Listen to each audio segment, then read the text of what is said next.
Saudara-saudari terkasih, apakah saudara sudah memulai hari ini dengan penuh sukacita dan punya niat baik untuk hidup sepenuhnya? Semoga Tuhan memberkati niat baik saudara.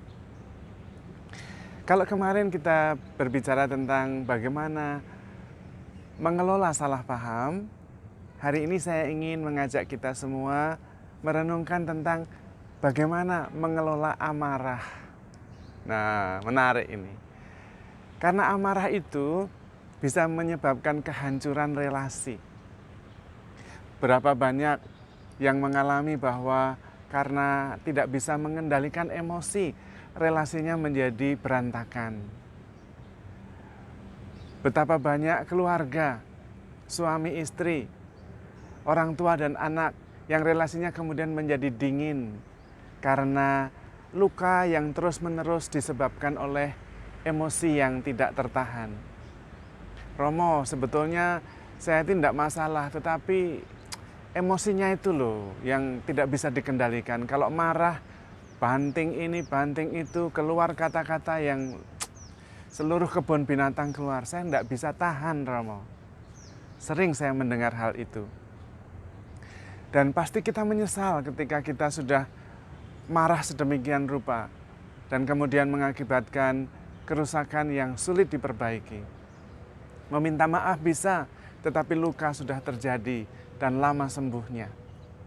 Bahkan kata-kata yang keluar dari amarah itu seringkali menancapkan paku di hati kita yang tidak bisa dicabut lagi. Lama-lama itu menjadi karatan dan kemudian merusakkan relasi. Dan memang amarah itu pada dasarnya tidak ada gunanya sama sekali.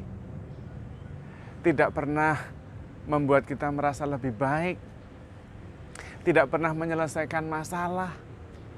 Tidak pernah juga membangun sesuatu. Tetapi merusakkan segala-galanya. Sungguh-sungguh amarah itu sia-sia.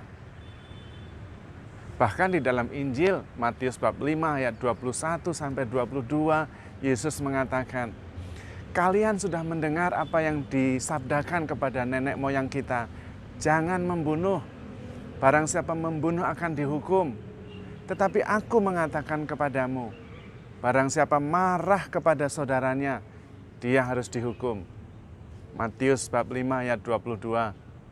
Jadi marah itu sia-sia dan melawan kehendak Tuhan, melawan perintah Kristus. Tapi kenapa kita terus saja marah? Apa sebetulnya yang terjadi? Rupanya amarah itu adalah salah satu metode bagi kita untuk mempertahankan diri.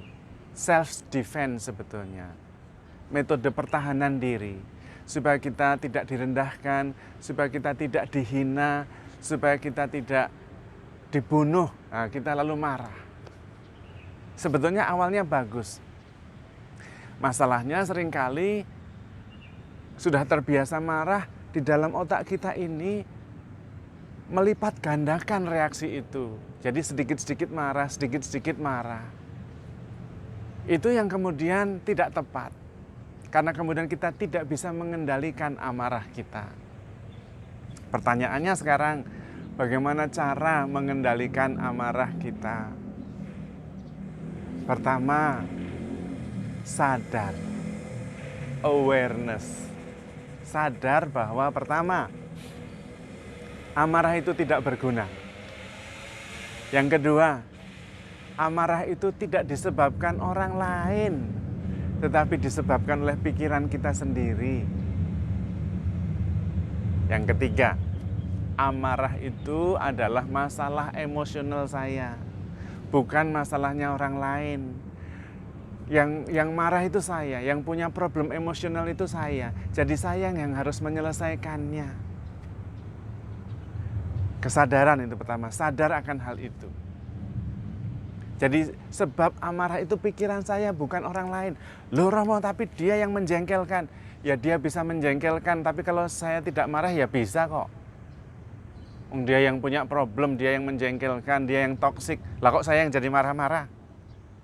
Kan saya yang jadinya punya problem. Itu. Berikutnya, kalau kita tidak bisa sadar, kalau kita juga kemudian tidak bisa mengerti bahwa problemnya itu ada di kita, walk away, pergi, menyingkir, itu yang paling penting. Jadi kalau kita lagi marah-marah atau mau marah-marah, lebih baik diam lalu pergi. Marah di tempat lain sendirian. Yang sering saya lakukan adalah saya mengeluarkan amarah saya ketika orang lain tidak ada yang tahu. Macam-macam caranya. Saya kadang-kadang hanya mengendarai mobil, dan kemudian marah-marah sendirian itu. Dan itu kan bebas, saya marah sendiri, mengeluarkan semua unek-unek, tidak ada yang tahu, tidak ada yang dirugikan. Dan saya lega. Itu salah satu cara yang saya tempuh. Bisa juga kadang-kadang saya mencangkul. Ya, jadi sambil jengkel, membayangkan orang yang saya marahi, saya cangkul dia, tapi dalam bayangan. Itu juga salah satu cara. Dulu pembimbing retret saya, dia juga mengatakan, cobalah berolahraga yang ada pukul-pukulnya. Ya, tidak usah harus tinju. Bisa juga dengan memukul bola, ya, baseball. Wah, memukul. Dan kita latihan mukul. Itu emosinya keluar semua. Lega jadinya. Apalagi sambil mengeluarkan amarah kita. Nah, itu juga berhasil. Jadi kalau tidak berhasil, tidak bisa menyadari, ya kita menghindar. Lama-lama, kalau kita sudah bisa mengatur emosi kita, dan otak kita menangkap bahwa amarah itu bodoh sekali, maka otak kita juga memberi informasi bahwa amarah itu tidak perlu. Yang paling parah adalah kita marah karena orang lain marah, itu paling bodoh. Mengapa? Nah, kalau orang lain marah itu yang punya problem emosional, ya orang yang marah itu. Dia yang harus menyelesaikannya, bukan kita.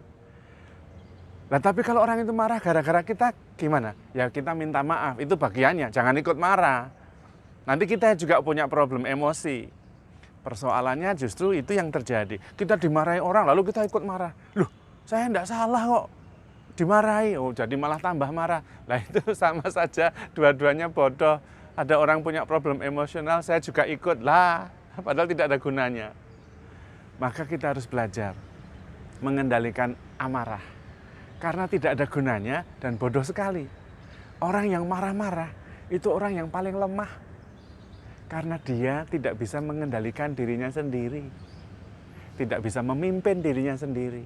Maka sebetulnya orang yang marah itu harga dirinya itu hancur, karena dia menjadi pribadi yang sangat lemah. Mengontrol emosinya sendiri aja nggak bisa, apalagi mengontrol orang lain. Memimpin dirinya sendiri aja nggak bisa, apalagi memimpin orang lain. Karena itu, amarah itu selain merugikan orang lain, merugikan diri kita sendiri. Maka untuk apa marah-marah kemudian? Tidak perlu.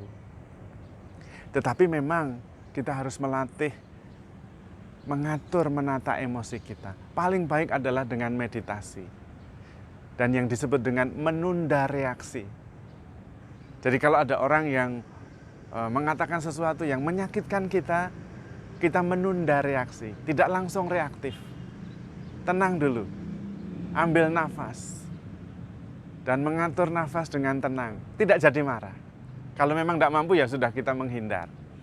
Sekali lagi, masalah ketika kita marah adalah masalah kita. Karena kita yang punya problem emosional, bukan orang lain. Kalau orang lain marah, dia yang punya problem emosional, bukan kita. Maka latihannya adalah sadar bahwa marah itu tidak ada gunanya. Sadar bahwa marah itu merugikan diri kita sendiri dan orang lain. Dan kemudian kita menarik nafas, tenang, menunda reaksi. Kalau tidak bisa, ya sudah, menghindar. Kita marah ketika kita sendirian, ungkapkan semua amarah itu. Dan kemudian ketika kita menghadapi orang lain, amarah itu sudah tidak ada lagi. Lama-lama kita mengerti, otak kita sadar, dan kemudian memberi informasi kepada diri kita, supaya tidak marah-marah.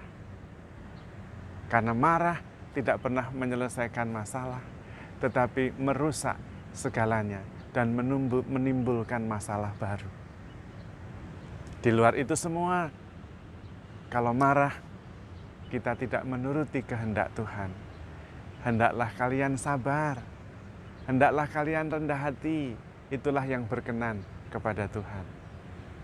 Semoga dengan bisa mengelola amarah kita, relasi kita menjadi makin baik, kita menjadi makin sabar, dan orang lain makin respect, karena kita bisa mengendalikan emosi kita sendiri.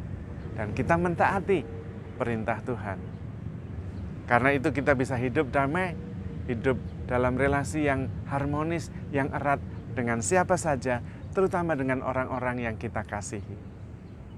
Tuhan memberkati.